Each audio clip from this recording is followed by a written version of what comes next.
Is there a person you love? Would you like to kiss this person? Well, that's a silly question. I mean, who wouldn't want to? After all, kissing is a natural instinct innate in all humans, right?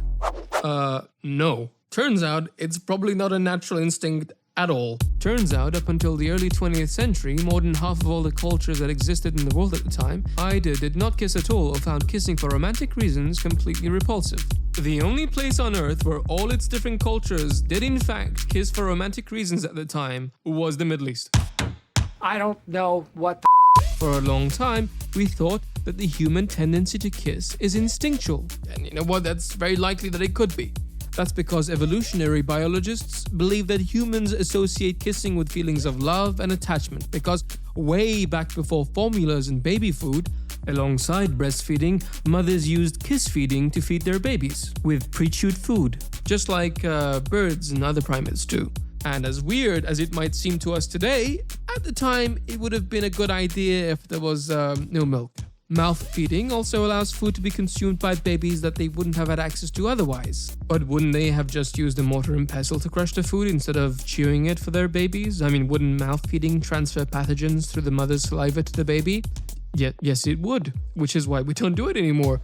But up until the 18th century, people didn't really have an understanding of microbes, and just chewing the food was a lot easier. Also, it's very likely that the baby would already have all the pathogens that their mother had through other kinds of contact with her, and kiss feeding would have had other benefits, like passing on some antibody generators from the mother to the baby. According to evolutionary biologists, these babies that were fed by kiss feeding associated mouth contact with feelings of attachment and closeness, and because of the extra nutrients they received, their chance of survival would have been higher than their counterparts. Kissing could also have been crucial in our ancestors' mate selection process. That's right, the quality of your kiss could make or break a relationship. That's because kissing transmits sensory signals on a subconscious level. A man's testosterone can pass through the tongue and enter the woman, making her more receptive to reproduction. And a woman is able to detect the quality of a man's immune system through the act of kissing. One theory as to why kissing is quite rare in the animal kingdom is because most animals have a more powerful sense of smell than humans do. And for that reason, they don't need to get quite as close to one another to detect their partner's immune system. So here's the whole theory. Kiss-fed babies who might have had a slightly higher chance of survival, who grew up to become kissers themselves, would have also had a higher chance of selecting a better quality mate, eventually leading to more offsprings being born with a genetical quirk that enjoyed kissing. Now, I wish I could end the video here and leave you with this conclusion, but things aren't always as simple as they seem. Because you see, there are researchers who believe that kissing is not instinctual at all, and rather that it's a learned behavior that came about quite recently in human history. Here is where it gets crazy. You see, if we go back to the early 1900s, it seems that only 46% of all the cultures that existed at the time enjoyed kissing. That means that more than half of all the cultures at the time either didn't partake in kissing or didn't even know what it was in the first place. This is the map of the world showing how many cultures in each continent partook in the act of kissing for romantic purposes. The fact that Europe was only 70% was actually quite surprising to me. The only place in the world where all the cultures enjoy kissing of one kind or another is the Middle East. Habibi. Oh, and this is a map of the world with each country color-coded according to how many kisses you're meant to give in a greeting. It's a bit of a rough generalization, but I hope it comes in handy if you're planning on travel. Well, I just left this bit of the video in for people who might be watching in the future.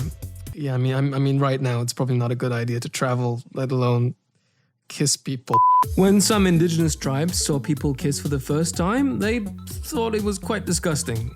And that's not very strange. You see, for a long time in human history, oral hygiene had been very difficult to maintain, making oral contact not only unpleasant but also quite dangerous, especially during different outbreaks in human history, like this one. Oddly enough, there seems to be a correlation between the level of complexity of a culture and their tendency to kiss. Perhaps the reason that kissing is so common in the modern age is because of globalism and the influence of major cultures that did enjoy kissing over other cultures.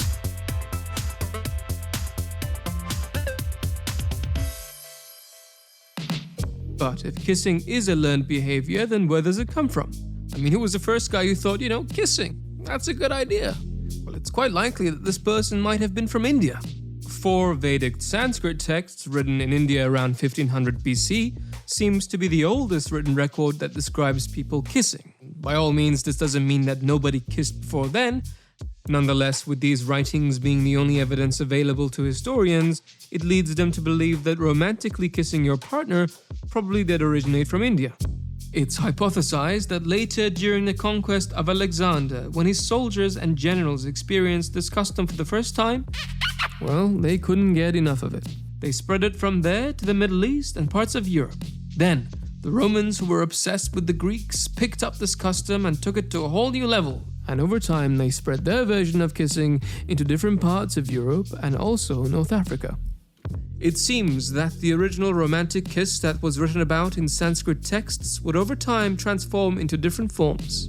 And just so, we know that the Romans had several different kinds of kisses with a different name for each one of them.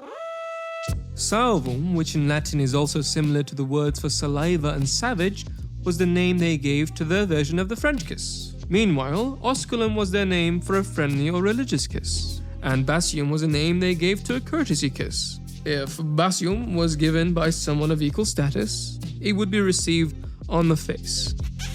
If the kisser had a lower status than the kissee, then they would kiss them on the hand.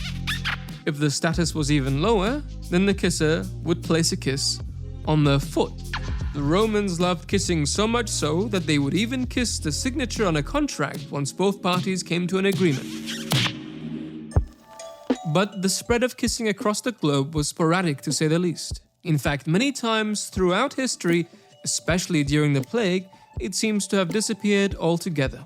Kissing before marriage was also something that was banned periodically by strict societies that favored arranged marriages. But during the Romantic era, when people started to marry for love instead of for economic reasons, kissing came back with a stride.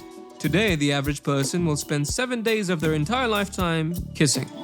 In comparison, on average, we spend 92 days of our lifetimes on the loo. Kissing doesn't just feel good, it's actually good for your body. It can actually lower your cholesterol level and stress.